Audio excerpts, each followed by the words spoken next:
कहते हैं कि इंसान के कर्म कभी उसका साथ नहीं छोड़ते। हर कोई उसका साथ छोड़ दे लेकिन उसके कर्म कभी उसके साथ नहीं छोड़ते। तो इसी के ऊपर एक बहुत इंटरेस्टिंग स्टोरी लेकर आई हूँ। प्लीज़ इस वीडियो को पूरा सुनिएगा। मैं अलीशा आप सबका स्वागत करती हूँ स्पीक यूनिवर्सल पर। आई होप आप सब स्वस्थ होंगे, खुश होंगे। तो चलिए स्टार्ट करते हैं ये कहानी एक राजा की है। उसकी 4 बीवियाँ थी। चारों पत्नियों से वो बहुत प्यार करता था, सिर्फ पहली को छोड़ के। मतलब 3 पत्नियों से वो बहुत प्यार करता था, चौथी पत्नी से तो बहुत ही ज़्यादा प्यार करता था। तो राजा बुजुर्ग हो गया था, अब उसकी मतलब कभी भी मृत्यु हो सकती थी। तो वो सोच रहा होता है कि अब मैंने पूरा राज्य इतने अच्छे से संभाला, अब मैं कुछ दिन अपने अपने ऊपर खर्च करना चाहता हूँ, अपने इंजॉयमेंट पर खर्च करना चाहता हूँ। तो मैं ये सोच रहा हूँ कि मैं क्यों ना संन्यास ले लूँ। तो वो ये बात अपने महल में करता है। तो वो सोचता है कि मैं संन्यास पर अकेले तो नहीं जाऊंगा। अब मेरी 4 रानियां हैं, तो मैं इनमें से किसी एक को तो लेकर जाऊंगा ताकि मेरा ख्याल भी रखे वो। तो वो ऐसे ही करते करते अपनी चौथी रानी के पास जाता है और पूरी उम्मीद से जाता है कि हाँ, वो मेरे साथ ज़रूर जाएगी, क्योंकि राजा सबसे ज़्यादा प्यार उससे करता था। तो वो रानी के पास जाता है और कहता है कि मैं संन्यास लेना चाहता हूँ, क्या तुम सारा राजपाट छोड़कर मेरे साथ चलोगी। वो रानी 1 मिनट भी नहीं लगाती राजा को मना करने के लिए। वो कहती है नहीं, मैं तो नहीं जाऊँगी भाई, मैं तो बिल्कुल भी नहीं जाऊँगी। तुम्हें जाना है तुम जहाँ मर्जी जाओ, मैं नहीं जाऊँगी। मुझसे तो बिल्कुल भी ऐसे काम करने के लिए बिल्कुल भी मत कहना।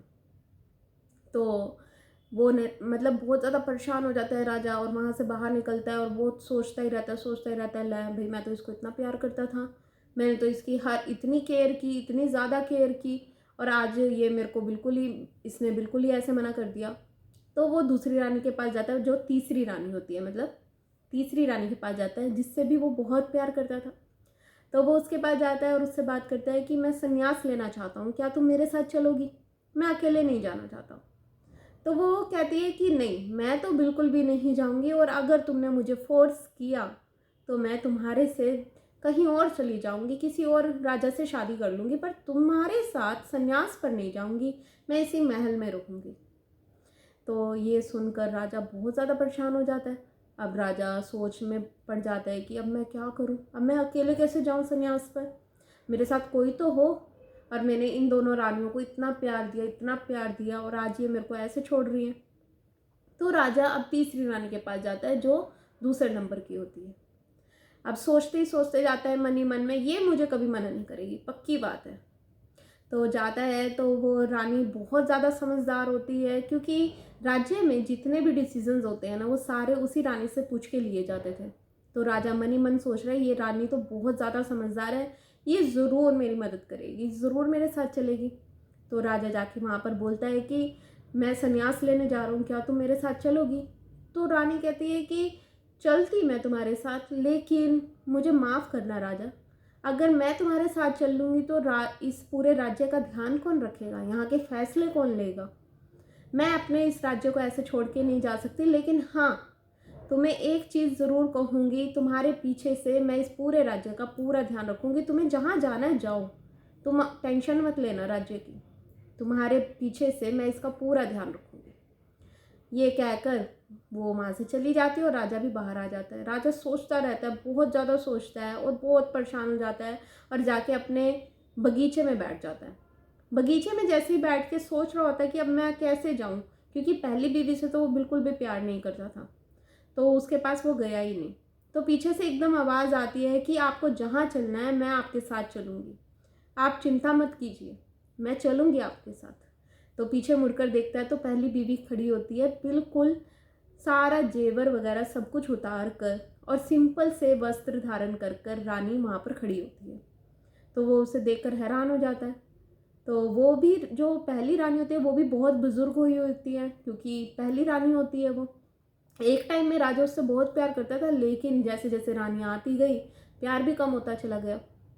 तो वो रानी आती है, वो कहती है कि मैं तुम्हारे साथ चलूँगी, जहाँ तुम जाओगे, तुम्हारे अंतिम समय तक मैं तुम्हारे साथ चलूँगी, अंतिम समय के बाद भी मैं तुम्हारे साथ हमेशा रहूँगी, तुम बिल्कुल भी चिंता मत करना। अब ये कहानी जो मैं आपको बता रही हूँ ना, ये कोई राजा और रानियों की कहानी नहीं है, ये कहानी आपकी, मेरी, सब लोगों की है। ये जो 4 रानियाँ हैं, ये 4 रानियाँ नहीं, ये हमारे कर्म, हमारा शरीर, हमारा परिवार और हमारा धन है।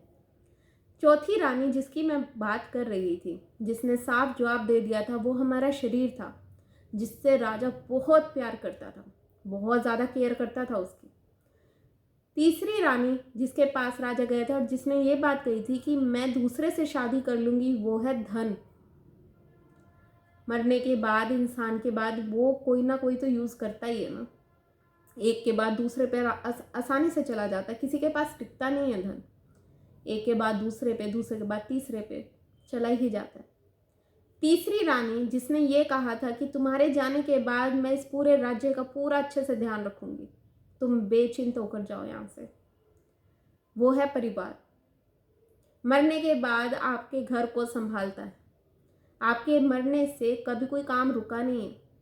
पीछे से जो चीज़ संभाली जाती है वो परिवार ही तो संभालता है, सब कुछ अच्छे से देखता है, वो है परिवार।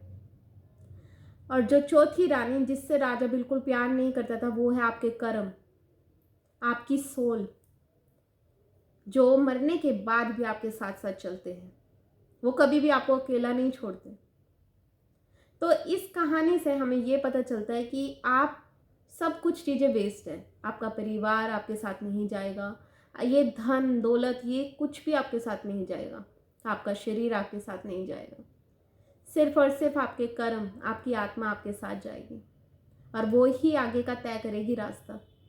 तो प्लीज़ इस कहानी से अच्छे से इस कहानी को सुनिएगा और समझिएगा और अच्छे कर्म कीजिएगा, ताकि आपको ये बात समझ में आए। मैंने इसी के ऊपर ये वीडियो बनाई है और ऐसी एक वीडियो मैं पहले भी बना चुकी हूँ, अगर आप मेरी सारी वीडियोस देख रहे हैं तो।